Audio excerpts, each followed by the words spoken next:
2019 এবং 2020 প্রথম বর্ষ শিক্ষার্থীবৃন্দ, তোমাদের উদ্দেশ্যেই প্রতি সপ্তাহে আমি কিছু বক্তব্য নিয়ে আসি এবং সেই বক্তব্যটা আমাকে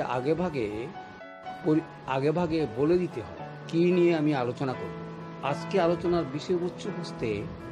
বিষয়বস্তু হলো মাত্রা ও 50 শততম প্রয়োগের উপরে আমাকে বলতে হবে।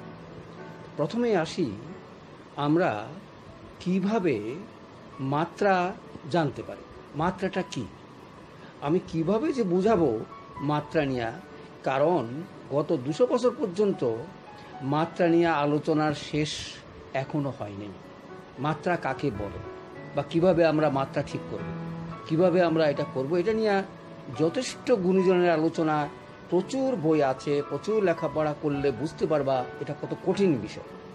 আজকে তোমাদেরকে আমি সহজ সরল ভাষায় মাত্রা ঠিক করেই আমরা তাড়াতাড়ি চিকিৎসা যেন কীভাবে করতে পারি সেই চেষ্টায় আমরা করব।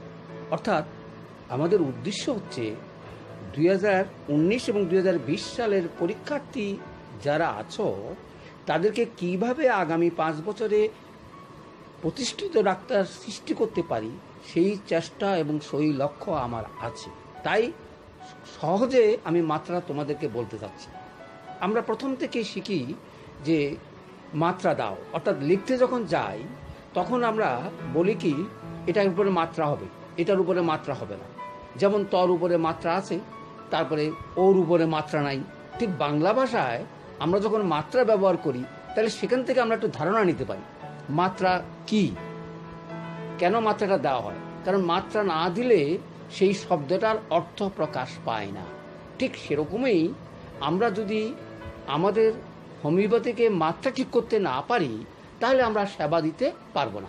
অর্থাৎ বাংলা ভাষার মতন অক্ষর উচ্চারণ হবে না, আমরাও চিকিৎসা দিতে পারবো না। তাহলে বুঝতে পারছো মাত্রাটা কত কঠিন এবং কত দরকার আমাদের। সে আলোচনা অনেক 200 বছর পর্যন্ত চলছে হচ্ছে, এটা নিয়ে আমার মাথা ব্যথা নেই। আমরা চলে আসি, তাহলে মাত্রাটা কিভাবে আমরা ঠিক করব, হোমিওপ্যাথিক মাত্রা কাকে বলে। আমি খুব সহজে 2টা কথা বলে শেষ করব। তার কারণ মাত্রা নিয়ে আমরা বেশি আলোচনা করতে গেলে প্রয়োগের ক্ষেত্রে আমি আলোচনা করতে পারবো না। সেই কারণেই আমি মাত্রাটা নিয়ে বেশি আলোচনা না করে আমি অন্য জায়গায় যাব। এখন মাত্রাটা আসি, যেমন ধরো আমরা যখন কোনো ওষুধ, হোমিওপ্যাথিক ওষুধ পরীক্ষা করতে যাই তখন কি করি, তখন তোমরা দেখবা আমরা সুস্থ শরীরে 30 ডিগ্রি 1 মাত্রা বা 2 মাত্রা অথবা 3 মাত্রা খেয়ে রোগ উৎপাদন করি। সেই রোগের সূক্ষ্ম মাত্রায় আমরা প্রয়োগ করি, এটাই হোমিওপ্যাথিকের কিন্তু নিয়ম। তাহলে আমরা মাত্রা সম্বন্ধে বুঝলাম কি, যেই মাত্রা একটা খেলে আমাদের ক্রিয়া প্রতিক্রিয়া শুরু হয় শরীরের, সুস্থ শরীরে, তাকে আমরা মাত্রা বলবো। আমার মনে হয় কারো এই ব্যাপারে বুঝতে কোনো অসুবিধা হয়নি। কি অসুবিধা হয়নি? আমরা 30 মাত্রা 2-1 মাত্রা খেয়েই আমাদের শরীরের যে ক্রিয়াটা হয় সেই ক্রিয়ারই হোমিওপ্যাথিকে বইতে লেখা হয়। সেগুলো যদি কোনো রোগ হয় তখন আমরা সূক্ষ্ম মাত্রা প্রয়োগ করি।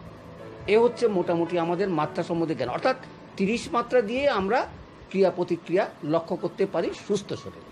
তাহলে আসি, এই মাত্রায় দিয়েই আমরা অসুস্থ শরীরে ক্রিয়া প্রতিক্রিয়া লক্ষ্য করে মাত্রা ঠিক করি। সুতরাং মাত্রা সম্বন্ধে তোমাদের যেটুকু ধারণা দিলাম আমার মনে সবাই বুঝতে পারছো। তাইলে এবার আসি, আমরা হোমিওপ্যাথিকে মাত্রা কিভাবে আমরা ঠিক করেছে বা অতীতে কিভাবে আমরা প্রয়োগ করে আসছি। তাহলে তোমরা দেখো, আমরা 10তম পদ্ধতিতেও ওষুধ তৈরি করি দেখছি, শততম পদ্ধতিতেও দেখছি, 50তম পদ্ধতিতেও দেখছি। তাহলে মাত্রাটা কি?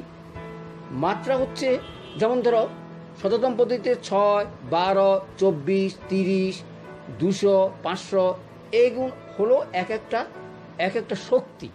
আচ্ছা, এই শক্তিকে যখন আমি কোনো কাজ লাগাবো, যেমন আমি 30 শক্তি ব্যবহার করব ক্রিয়া প্রতিক্রিয়ার জন্য, তখন আমাদেরকে লক্ষ্য রাখতে হবে এই ক্রিয়া প্রতিক্রিয়া কতক্ষণে আরম্ভ হলো। এই নিয়ে হোমিওপ্যাথিকে বহু আলোচনা আছে। আমরা শততম পদ্ধতিতে কীভাবে মাত্রা প্রয়োগ করব আর 50তম পদ্ধতিতে কীভাবে মাত্রা প্রয়োগ করব। তাহলে মাত্রা হচ্ছে এমন একটা জিনিস, এমন একটা সূক্ষ্ম অবস্থা যেটা দিয়ে আমরা রোগ নিবারণ করতে পারি, অসুস্থ শরীরে প্রয়োগ করে তাকে সুস্থ করতে পারি। সেইটাকে একটা দিয়ে যদি আমরা চিকিৎসা করতে পারি তাকে বলবো আমরা একমাত্রা। তাহলে আমরা আসলাম 30 একমাত্রা হতে পারে, 200 একমাত্রা হতে পারে, 500 একমাত্রা হতে পারে, 600, নানাভাবে নানা প্রয়োগ আছে। তাহলে শততম পদ্ধতি মাত্রা আমাদের M1 M2ও একটা শক্তি, একটা মাত্রা। আচ্ছা, এবার আসি, তাহলে আমরা মাত্রা সম্বন্ধে বুঝে গেলাম যেই জিনিস প্রয়োগ করে আমরা সুস্থ শরীরে অসুস্থ বানাতে পারি, আবার অসুস্থ শরীরকে আমরা মাত্রা দিয়ে আমরা করতে পারি। তাহলে আমি মাত্রা এখন মোটামুটি বুঝলাম M1 M2 প্রত্যেকটা ওষুধেই এক একটা মাত্রা আছে, যেই মাত্রা আমাদের ক্রিয়া প্রতিক্রিয়া করে। তাহলে এই মাত্রা নিয়ে অনেক আলোচনা আছে, আমি আরও একটু বিস্তারিত আলোচনা করব। তার সঙ্গে আমি তুলনামূলক আলোচনা করব 50 পদ্ধতির সঙ্গে শততম পদ্ধতির কিভাবে আমরা কত সহজে আমরা এটাকে প্রয়োগ করতে পারি সেই ব্যাখ্যায় আমি করব। তাহলে মাত্রা সম্বন্ধে আমার মনে হয় সূক্ষ্ম মাত্রা, আমরা স্থূল মাত্রা বলি, সূক্ষ্ম মাত্রা বলি, এগুলো আমরা অনেকটা বুঝে গেছি। স্থূল মাত্রা কাকে বলে, সূক্ষ্ম মাত্রা কাকে বলে, আমি তারপরে একটু বিস্তারিত আলোচনা করছি। সূক্ষ্ম মাত্রা হচ্ছে 50 পদ্ধতির প্রত্যেকটা মাত্রাই সূক্ষ্ম, কিন্তু শততম পদ্ধতি 30 এগুলো স্থূল। তাহলে অনেক সময় করে কি তারা স্থূল মাত্রাগুলোকে 4-5টা বড়িতে একত্রে করে প্রয়োগ করা হয়, কিন্তু এটাও স্থূল মাত্রা। অর্থাৎ তুমি একটা বড়ি দিয়ে 30 একটা বড়ি দিয়ে তুমি ওষুধ প্রয়োগ না করে কি করলা, 4-5টা বড়ি একসাথে দিয়ে তুমি মাত্রাটা প্রয়োগ করলা, সেখানেও স্থূল মাত্রা হয়ে গেল। এরকম প্রত্যেকটা ওষুধেই আমরা জগা খিচুড়িভাবে হোমিওপ্যাথিকে ব্যবহার হয়, কোনো নিয়ম নীতি নায়গতিকে কেউ অবজারভেশন করে না, অর্গানের নিয়ম কেউ মানে না বা পড়ে না অথবা প্রয়োগ করে না। সেই কারণেই আমাদের বিভ্রান্তি মাত্রা নিয়ে অনেক আছে। সুতরাং আমরা এখন বুঝে গেলাম যেই মাত্রা ওষুধের ক্রিয়া হয় সেই মাত্রাই আমরা আলোচনা করব। অর্থাৎ আমাদের উদ্দেশ্য একটাই, আমরা কি করে ডাক্তার হতে পারি। ওষুধ তৈরি, ওষুধ প্রয়োগ, ওষুধ অমুক এগুলো না করে আমরা সচরাচর প্রয়োগ করে এবং সেই চিকিৎসা দিতে পারি, সেই চেষ্টাই আমাদের করব, আমাদের উদ্দেশ্য তাই। তাহলে মাত্রা নিয়ে আর আমাদের বেশি ঝামেলা নেই, আমরা চলে আসি। মাত্রাটা শততম ব্যবহার করতে পারো, 50তম ব্যবহার করতে পারো। তাহলে একমাত্রা ওষুধ কিভাবে করতে পারো। হ্যানিম্যান নিজের জীবদ্দশায় শততম পদ্ধতি করতে গিয়েও উনি ঝাঁকি দিয়ে মাত্রা প্রয়োগ করতেন। যেমন ধরো আমি 200 পাওয়ার নিলাম, 200 পাওয়ার তুমি কি করলা, সকালে 1 ডোজ, আবার বিকালে এক ড্রপ দিয়ে তুমি প্রয়োগ করতে পারো। আবার 1 ড্রপকে 10 বার ঝাঁকি দিয়ে সারাদিনে তুমি 1 বার বা 2 বার বা পরপর 3 দিনও ব্যবহার করতে পারো। তাহলে সূক্ষ্ম অর্থাৎ স্থূল মাত্রাকে আমরা সূক্ষ্ম শততম পদ্ধতিও করতে পারি, 50তম পদ্ধতিও করতে পারি। আমরা পরে আলোচনা করব কিভাবে পার্থক্য করে আমরা প্রয়োগ করতে পারি। তাহলে এখানে আমরা কিভাবে প্রয়োগ করলাম, 200 মাত্রা আমরা ডেইলি 1 ফোঁটা করে দিতে পারি, 2 ফোঁটা করে দিতে পারি, 3 ফোঁটা করে দিতে পারি। এই নিয়ে মতবিভেদ আছে, অনেক কিছু আছে। তাহলে সহজ কথা হলো কিভাবে আমরা প্রয়োগ করে তাড়াতাড়ি ব্যবস্থা করতে পারি। যত সূক্ষ্ম মাত্রা হবে ততই ভালো। যাই হোক, এই বিরোধ আমাদের আছে। এখন আমরা আসি 50 যেমন এক মাত্রা অর্থাৎ M1কে আমরা কি করলাম, তোমরা আগেও আমি আলোচনা করেছি। M1কে আমরা একটা শিশিতে প্রয়োগ করে 1 কণা দিয়ে, অর্থাৎ আমরা যেটা বলি সূক্ষ্ম মাত্রা,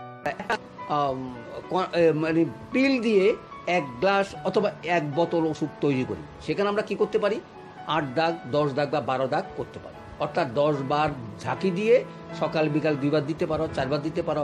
সেটা রোগী ক্ষেত্রে তোমরা প্রয়োগ করবা, তোমরা বুঝবা। তবে আমি সহজ কথা বলি, চিররোগের ক্ষেত্রে কখনো 2 বারের বেশি ওষুধ দিতে যাবে না। দিনে 1 বার অথবা দিনে 2 বার। দিনে 2 বার আমি বলবো খুব বড় মাত্রার ডোজ, দিনে 1 বারে ভালো। তবে আমি সচরাচর 2 মাত্রা দিয়ে যাই, অবজারভেশনে যাই। রুগীকে বলা থাকে তোমার যদি কোনো অসুবিধা থাকে সঙ্গে সঙ্গে আমাকে জানাবে, তোমার যে সময় যা হয় সেটা আমি 2 মাত্রা দিয়ে প্রয়োগ করি এবং আমি আমার দীর্ঘ 20 বছরও করে আসছি। তবে লক্ষ্য রাখতে হয়, তবে রুগীর সঙ্গে যোগাযোগ রাখতে হয় যে রুগীর কোনো বৃদ্ধি হলো কিনা।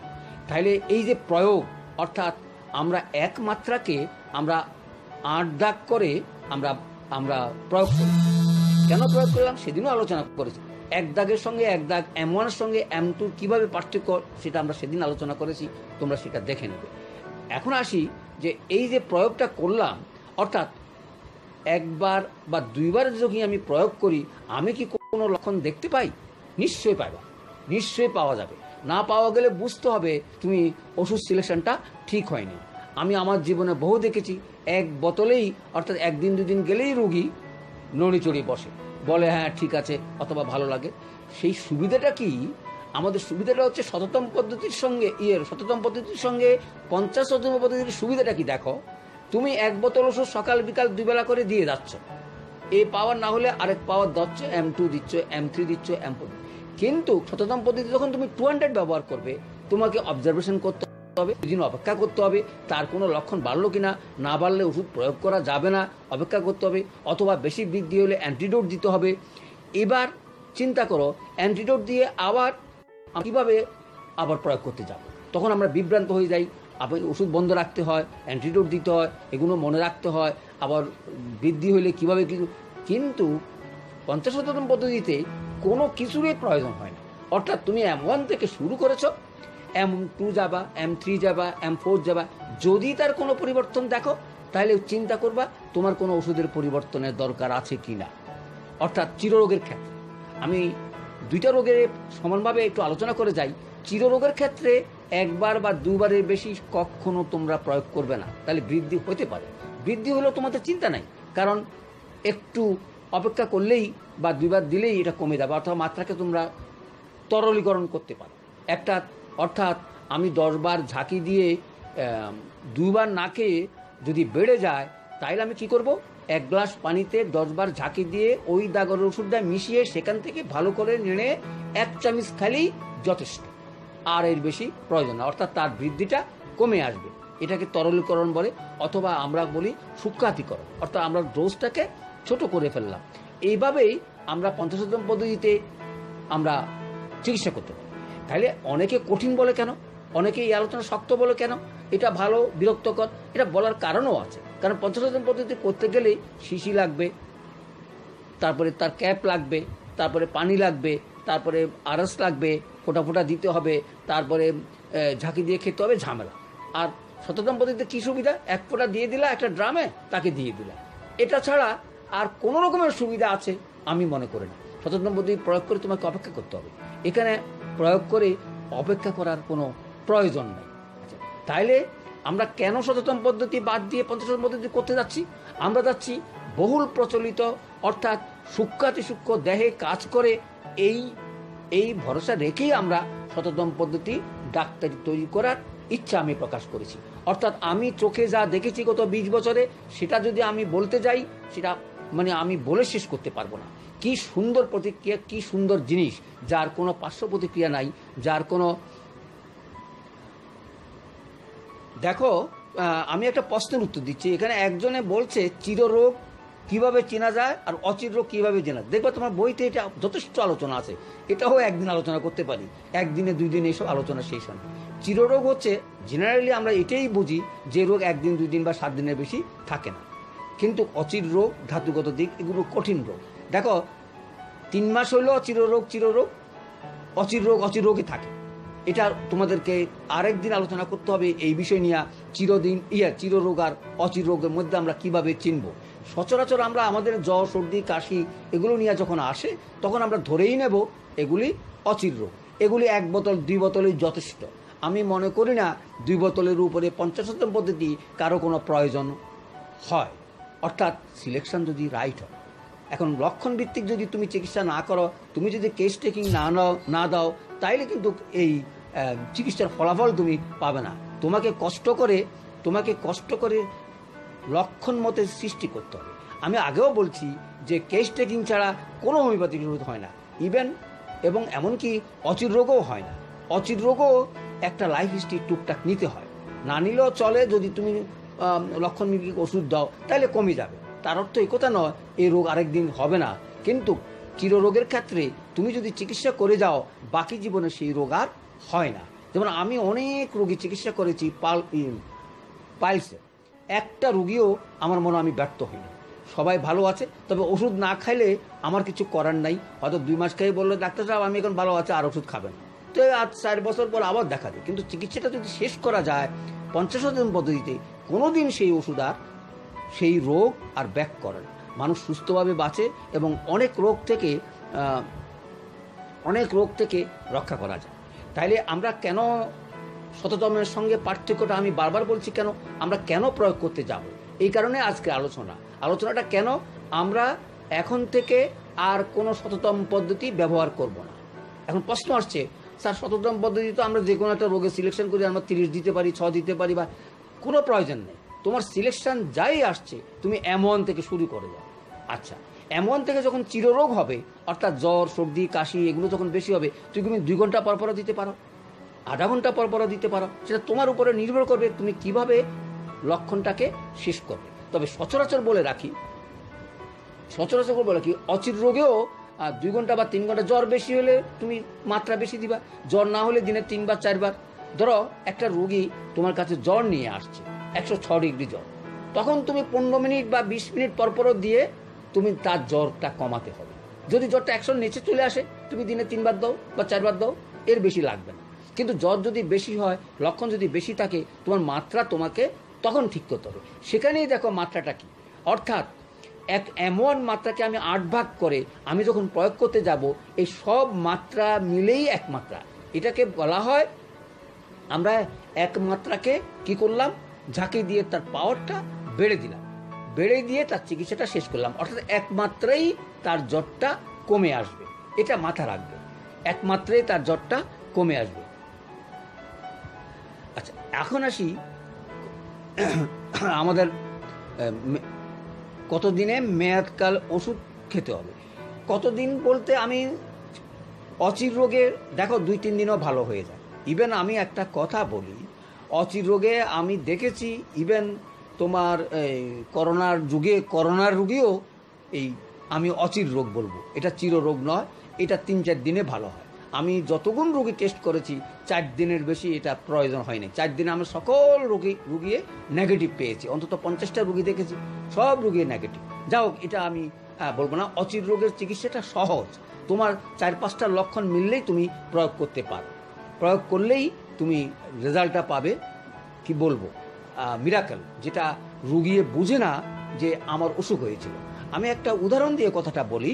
যেমন ধরো, তুমি 50তম পদ্ধতিতে একটা টাইফয়েডের রোগী চিকিৎসা করেছে, আর এলোপ্যাথিকে চিকিৎসা করেছে। এলোপ্যাথিকে যদি টাইফয়েডের রোগী চিকিৎসা করে, তার বডি ফিট হইতে অন্তত 4-5 দিন বা 7 দিনও লাগতে পারে। বডির দুর্বলতা, ঝিমঝিম করা, রুচি নাই, তারপরে খেতে পারে না, খেতে ইচ্ছে করে না, কেমন যেন লাগে। কিন্তু তুমি শুনলে অবাক হবা, টাইফয়েডের রোগী তুমি যদি ঠিক মতো চিকিৎসা করতে পারো, যে মুহূর্তে ভালো সেই মুহূর্ত থেকে সে ফ্রি, সে বুঝবেই না তার টাইফয়েড হয়েছে। আমি এটা উদাহরণ দিলাম এই কারণে, আমার জীবনে এরকম প্রতি মুহূর্ত আমি দেখেছি। সুতরাং আমরা আগে শিখতে হবে চিররোগ আর অচির রোগ কাকে বলে। তবে জেনারেলি তোমরা ফার্স্ট ইয়ারে আছো, অচির রোগেরই চিকিৎসা করো, চিররোগগুলো ধরতে একটু দেরি হবে, কারণ 4th ইয়ারে তোমাদেরকে পড়ানো হয়। ততক্ষণ পর্যন্ত অপেক্ষা না করে পড়ো, জানো, শিখো। আমি আগে বলছি, লেখাপড়া ছাড়া, অর্থাৎ পড়া ছাড়া কোনো ব্যবস্থা নেই, পরীক্ষা ছাড়া কোনো ব্যবস্থা নেই, প্রয়োগ ছাড়া কোনো ব্যবস্থা নেই। এই 3টা পদ দিয়ে তুমি আরম্ভ করো। আমরা চিররোগ বাদ দিয়ে অচির রোগের চিকিৎসায় আমরা মনোনিবেশ করব। তাই বলি চিররোগ চিকিৎসা করবে না আমি এমন কথা বলবো না, কেস টেকিং নাও, বুঝো। আর আমি যে বাক্সটা করেছি, এটা ম্যাক্সিমামই, অর্থাৎ অধিকাংশ ওষুধেই অচির রোগের ক্ষেত্রে সুবিধা। তাই বলি চিররোগ করতে পারবে না তা না, পাওয়ার বেশি লাগবে। এখানে 3-এর উপরে পাওয়ার নাই, সুতরাং চিররোগ ক্ষেত্রে পাওয়ার বেশি লাগবে। সেই সুবাদেই আরেক আমার ছাত্রী আমাকে বলছে এর পরবর্তী একটা পাওয়ার করার জন্য আমি আরেকটা বাক্স, অর্থাৎ এর উপরের পাওয়ার অথবা আরও 4টা ওষুধ মিলিয়ে সে একই সিস্টেমে, অর্থাৎ আমি আরেকটা বাক্স করার চেষ্টা আছে, আমি তোমাদেরকে পরে জানাবো। তাহলে আসি, আমরা কেন 50-শতদিন পদ্ধতি করতে যাব। আমি এবার 100তম আর 50তম প্রয়োগের উপরে একটু আলোচনা করে যাই। কীরকম, প্রথমেই আমরা দেখো, 100তম পদ্ধতিতে প্রয়োগ করতে গেলেই তোমাকে ওয়েট করতে হবে, পাওয়ার প্রয়োগ করার পরে দেখতে হবে অবজারভেশন কি, আরেক ডোজ চলবে কি না, চলবে 200-র পরে কি তুমি 200 আবার দিবা না, বৃদ্ধি পেলে অ্যান্টিডোটের কথা চিন্তা করো, অ্যান্টিডোট হলে তার পাওয়ারটা কি দিবা, এসব অনেক কিছু তোমাকে জানতে হবে। কিন্তু 50তম পদ্ধতিতে কি সুবিধা দেখো, তুমি প্রয়োগ করছো, তুমি প্রয়োগ করে দেখলা একটা নাক্সের রূপ, এটা 3 বার প্রয়োগ করছো, তার পায়খানা প্রস্তাব বন্ধ হচ্ছে না, তারপরে দেখলা যে না, এটার বমি ভাব বাড়ি গেছে, তুমি তখন ইফিগার দিতে পারো। সেই মুহূর্তে তুমি ইপিকাক দিতে পারো, সেই মুহূর্তে তুমি আর্সেনিক দিতে পারো, সেই মুহূর্তে তুমি চায়না দিতে পারো। যে কোনো ওষুধেই তোমার লক্ষণ যদি অচির রোগের আসে, তাৎক্ষণিক সেই ওষুধ দিয়ে আধা ঘন্টা বা 15 মিনিট পরপর দিয়ে তুমি চিকিৎসা করতে পারবে। তুমি শুনলে অবাক হবে, যেমন নিউমোনিয়ার রোগী, অনেক সময় দেখবা নিউমোনিয়ার রোগী এলোপ্যাথির ডাক্তাররা পাইলে কি পরিমাণ খরচ করে এক একটা রোগীর পিছনে, শুনলে অবাক মনে হয়। আমি একটু বলে যাই, তাইলে বুঝবা যে পঞ্চশতম পদ্ধতি তোমাদের হাতে কি জিনিস দিয়ে রাখছি আমি। তোমরা যদি একবার প্রয়োগ করতে পারো, তোমাদের চোখ ধাঁধা করবে যে জীবনে যে হ্যাঁ একটা জিনিস শিখলাম। যেমন ধরো নিউমোনিয়ার রোগী আসছে, অর্থাৎ তুমি নিউমোনিয়া সে টেস্ট করেনি, তুমি বুঝে নিলে তার নিউমোনিয়া। আচ্ছা, তুমি যে ওষুধে আসুক না কেন, তুমি আধা ঘন্টা পরপরও দিতে পারো, 15 মিনিট পরপরও দিতে পারো, তোমার উপরে নির্ভর করবে, তোমার উপরে নির্ভর করবে। দেখবা কি বিউটিফুল কাজ। এই নিউমোনিয়া রোগী 3-4 দিনে ভালো হইতে আমি দেখেছি, এবং এলোপ্যাথিক্যালরা অনেক কষ্ট করে তাদেরকে চিকিৎসা দিতে, এটা তাদের সিস্টেম, এটা কয়ে কোনো লাভ নাই। তাদের অক্সিজেন দিতে হবে, এটা দিতে হবে, লাংস হয়ে গেছে। আমরা লক্ষণ মতে বুকের স্টেথোস্কোপ দেখে সি শব্দ করলে আমাদের ওষুধ অন্তত 10টা-20টা আছে। আমি এই প্রাথমিক বাক্সে তোমাদেরকে নিউমোনিয়ার যত রকমের কেস আছে, আমি আশা করব নিউমোনিয়ার রোগীর জন্য তোমরা ঠেকবে না। অর্থাৎ এটাও অচির রোগের মধ্যে পড়ে। তাহলে আমরা বুঝতে পারলাম অচির রোগের যে চিকিৎসা কম করা যায় তা না, সুখ্যাতি কম করা যায় তা না, সবই করা যাবে না। অচির রোগ যে কেউ চিকিৎসা করতে পারে। যে হোমিওপ্যাথিক না বুঝেও অনেক সময় ঘরে যদি বাক্সটা রাখে, যে ডাক্তারি বুঝে না, সে বাক্স যদি এই আমার প্রথম বাক্সটা রাখে, সেও প্রয়োগ করে অন্তত 50টা রোগী ঘরে তার চিকিৎসা হয়ে যাবে। বাচ্চাদের অথবা মহিলাদের অথবা বৃদ্ধদের যত রকমের ট্রাবলস হোক, অন্তত প্রথম স্টেজে এটা প্রয়োগ করে দিলেই আর বাকি স্টেজ পর্যন্ত গড়ায় না। সে কারণে বাক্সটা করা হয়েছে খালি তোমাদের জন্য না, এটা করা হয়েছে যারা নিজেদের চিকিৎসার জন্য মানসিকভাবে তৈরি থাকে অথবা একটু পড়ালেখা করে, তারাও এই বাক্স দিয়ে হোমিওপ্যাথিক চিকিৎসা করে নিজের পারিবারিক চিকিৎসা করতে পারে। সেইভাবেই বাক্সটা তৈরি করা হয়েছে। এবার আমরা আসি যে পঞ্চশতম পদ্ধতি আমরা যেভাবে বললাম, এত সহজে চিকিৎসা তোমরা সুনাম কিনতে পারবে, আমি আশা করি তোমরা প্রয়োগ করে সেটা চেষ্টা করবে। তাহলে শততমের মধ্যে আমাদের পার্থক্য কি? ওটাকে অ্যান্টিডোট জানতে হয়, ওটার আবার ক্রিয়া প্রক্রিয়া থাকে, ওটা খেলে কোন ওষুধ কোনটা আবার বৃদ্ধিজনিত কারণে ঘটায় সেটা জানতে হয়, অ্যান্টিডোট দিতে হয়, নতুন করে শুরু করতে হয়। আর কি করতে হয়? আরও পাওয়ার দেওয়ার সময় তোমাদের খেয়াল রাখতে হয় আমি কত পাওয়ারে যাব। আমাদের কোনো সুবিধা নাই, একদম ফাঁকা রাস্তা, অর্থাৎ M1 M2 থেকে শুরু করবে, যেখানে যে সময় যায়, যে সময় কোনো লক্ষণের পরিবর্তন হয়, সে সময় সেই ওষুধ প্রয়োগ করবে। এই শিক্ষাই পঞ্চশতমী দেওয়া থাকে। আমি আশা করব তোমরা প্রয়োগ করো, দেখো, ওষুধ সম্বন্ধে শিখো। সুতরাং শততমের সঙ্গে তুলনামূলক আলোচনা থেকে তোমরা অনেক করতে পারবে। আমাদের দরকার নেই ও কি করে, ও কি না করে, ও কি করে, আমাদের দরকার নেই।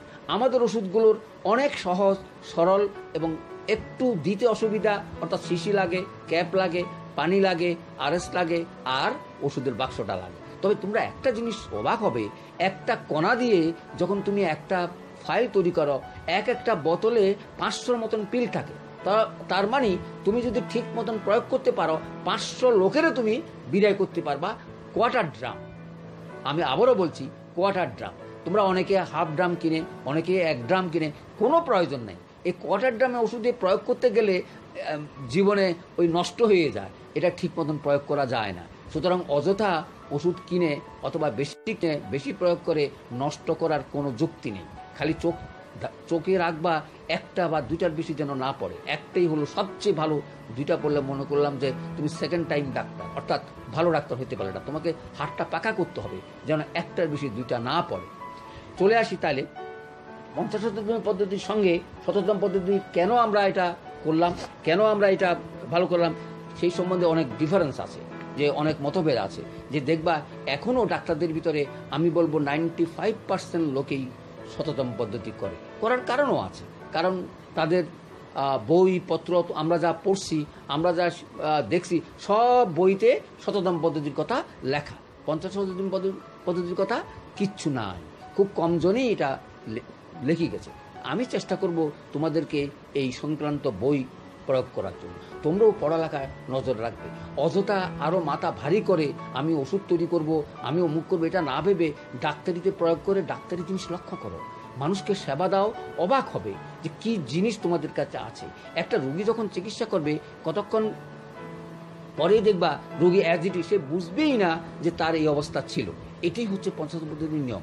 এই কারণে আমি বলি অনেক সময় রোগী আসে না, কারণ তুমি যত ভালো ডাক্তার হইবা রোগী তত তোমার কাছে কমবে। কেন কমবে? একবার যদি তুমি চিকিৎসা দাও তার আর 6 মাস 1 বছরের ভিতরে কোনো রোগ হওয়ার সম্ভাবনা নাই।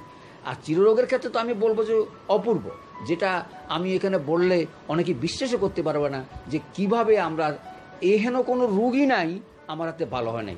ক্যান্সার বলো, লিভার ফেল বলো, অর্থাৎ কিডনি ফেল বলো, আমি 2টা কিডনির ফেল রুগীও অবাক হয়েছি। সিলেকশন রাইট, দেখবা যে 7 দিনে 15 দিনে বিউটিফুল রেজাল্ট। তবে মানুষ করে কি জানো, আমাদের যখন ভালো হয় তখন বুঝেই না সে ভালো হয়েছে। আমার কিডনি 2টা ফেলালা রুগী এখনও জীবিত, এখনও তার ক্রিয়েটিন 4-এর নিচে নামাইতে পারে না, সে ওষুধ খায়নি। সে আমার দৃষ্টিতে বোধ 5-6 বোতল ওষুধ খাওয়ার পরে বন্ধ করে দিয়েছে। যাই হোক, সেটা তার এখনও তার আছে। আমি যখন দেখা বলে আমি তো কিছুতে কিডনি কমাইতে পারি না, আমি তুমি তো আর ওষুধ খাইলে না, আমার সঙ্গে যোগাযোগও করলে না, তোমার কিডনি তো এই ডাক্তারে বলছে 2টা কিডনি ফেলে না দিলে তার চিকিৎসা হবে না। এটা কেন সম্ভব হয়েছে? 50 শততম পদ্ধতি। সুতরাং আমি তোমাদেরকে বলবো এই 50 শততম পদ্ধতি তোমরা প্রয়োগ করে এটার সঙ্গে তুলনা বা অমুক আলোচনা করো, কিন্তু অন্যদিকে না তাকিয়ে এই ওষুধগুলো প্রয়োগ করো, দেখো আমার সঙ্গে আলোচনা করো যে আমি এখানে ফেল করছি। আমি চোখে আঙুল দিয়ে দেখা দেবো তুমি কেন ফেল করেছো। ফেল করানোর রাস্তা নেই। ওষুধগুলো দেওয়া হয়েছে এমনভাবে যে আমরা যেন খুব ভালোভাবে ডাক্তারি করতে পারি। সুতরাং আমরা এই 70টা মেডিসিন 70টা পদ এবং 25টা পদ 70টা পাওয়ার শক্তি দিয়েই আমরা শুরু করতে চাই। তোমাদের যদি ওষুধের প্রয়োজন হয় আমি আরও ওষুধ দেওয়ার চেষ্টা করব, বাক্স দিয়েই ওষুধ বানাবার চেষ্টা করব, কোন কোন ওষুধগুলো আমাদের কাজে লাগে। তোমাদের হাতে প্রচুর সময় আছে, 5 বছর, এটা দীর্ঘ সময়, এবং এই 5 বছর আমি চিন্তা করব তোমরা অন্তত হাতে খড়ি দিয়ে ডাক্তারের সুনাম কিনিয়েছ যে হোমিওপ্যাথি ডাক্তার কাকে বলে। আমাদের লক্ষ্য থাকবে ডাক্তার হওয়ার, আমাদের লক্ষ্য প্রফেসর হওয়ার নয়, আমাদের লক্ষ্য ওষুধ তৈরি করানো, আমাদের লক্ষ্য বক্তৃতা দিয়ে বড় বড় কথা নয়। আমি প্রয়োগ করব, শিখব, দেখব, ডাক্তার। এটাই যেন তোমাদের মানসিকতা থাকে। আর আমরা যেটা বললাম 70তম পদ্ধতির সঙ্গে আমরা 50তম পদ্ধতির একটু তুলনা করে আমরা আলোচনা শেষ করব। তুলনা করব এই কারণে আমি এতক্ষণ পর্যন্ত তুলনা করেছি, টুকটাক তুলনা করেছি, তারপরে যে সুবিধা অসুবিধাগুলো নিয়ে আমরা আলোচনা করেছি। তাহলে আমরা দেখো 50তম এই 70তম পদ্ধতি বিভিন্ন দেশে বিভিন্ন রকমভাবে 200 পাওয়ার অমুক পাওয়ার তৈরি হয়। এটা যখন এখানে আসে তখন আমাদের মাত্রা নিয়ে গণ্ডগোল হয়ে যায়। অর্থাৎ সে দেশে যেভাবে 200 তৈরি হয়েছে আমাদের দেশে সেভাবে 200টা তৈরি হয়নি। আচ্ছা, তাহলে আমরা আমার মনে হয় আমাদের আলোচনাও প্রায় শেষের পথে, আমাদের আর সময়ও বেশি নাই।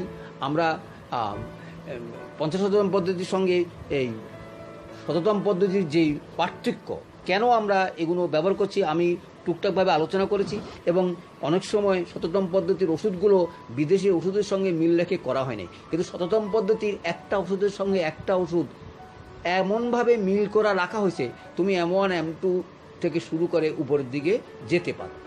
ক্রনিক ডিজিজ যখন আমরা আলোচনা করব, অচির রোগের আমার মনে হয় এর বেশি আর কিছু বলার নাই। তোমরা আধা ঘন্টা পর পর 15 মিনিট পর পর দিতে পারো, যেমন যেটা তোমরা লক্ষণ মতে ওষুধগুলো তৈরি করে অনেকভাবে এগিয়ে যেতে পারো। সেই জন্যই আজকের আলোচনাটা আমাকে করার জন্য বলছে মাত্রা এবং শক্তি। অর্থাৎ আমরা M1 M2 M3 এগুলো হলো শক্তি, আর মাত্রা হলো এক মাত্রায় ওষুধের শরীরে ক্রিয়া প্রতিক্রিয়া লক্ষ্য করে যেটা ঠিক করা হয়। এই মাত্রাকে আমরা ভাগ করে আমরা প্রয়োগ করি। অর্থাৎ এক মাত্রা ওষুধ M1 ওষুধকে আমরা 8 দাগ দিয়ে ঝাঁকি করানোর মাধ্যমে শক্তি একই শরীরে একইভাবে কাজ করে না, সেই মাত্রাকে বৃদ্ধি করে আমরা কাজগুলো করব। আমরা এখন যা করতে চাও তোমরা, আমার মনে হয় অচির রোগ ধরো, চিকিৎসা করো, ফেল করলে আমার সঙ্গে আলোচনা করো কেন ফেল করছো। তুমি অচির রোগের ওষুধগুলো দেখবা পলিক্রেস ওষুধগুলোই অচির রোগের বেশি কাজ করে, সেখানে একক ওষুধ দিয়ে কোনো ওষুধ তুমি কাজ করতে পারবা না। যেমন ধরো আমি একটা উদাহরণ দিই, মেলিভোনিয়াম একটা ওষুধ আছে, এরকম একক ওষুধ অনেক আছে যেগুলো একটার অতিরিক্ত কোনো কাজই করে না, সে ব্লিডিং ছাড়া আর কিছুই কাজ করে না। ছোট্ট একটা বাক্য দিয়ে তাকে বোঝানো হয়েছে painless bleeding anywhere in the body, অর্থাৎ শরীর থেকে যে কোনো অঙ্গ থেকে কোনো রক্তপাত হোক যার কোনো ব্যথা বেদনা কিচ্ছু নাই এবং রক্তটা লাল, তাইলে মিলিফোনিয়া, কিন্তু তার আর অন্য কোনো কাজ নাই। এরকম বহু ওষুধ আছে আমাদের ম্যাটেরিয়া মেডিকাতে, 100-150 ওষুধ আছে যেগুলো একটা বা দুইটার উপরে ছাড়া কাজ করে। আমি একবার খুঁজে বের করলাম আপনার বরণের দাগ চলে যাওয়ার জন্য, সেখানে একটা লাইন লেখা ছিল, তুমি শুনলে অবাক হবে। সেই বরণের ওষুধটা বাইর করতে গিয়ে, আমি এই মুহূর্তে নামটা মনে পড়ছে না, বরণ ওষুধটা বাইর করতে গিয়ে সেখানে একটা লাইন ছিল ফর্সা হওয়ার মেডিসিন। সেটাও আমি অবাক হয়েছি। আমি এই বরণ ওষুধটা বের করে যখন প্রয়োগ করলাম, দেখলাম যে ঠিকই, আমি বলবো না একের কালা মানুষ সাদা হয়ে গেছে।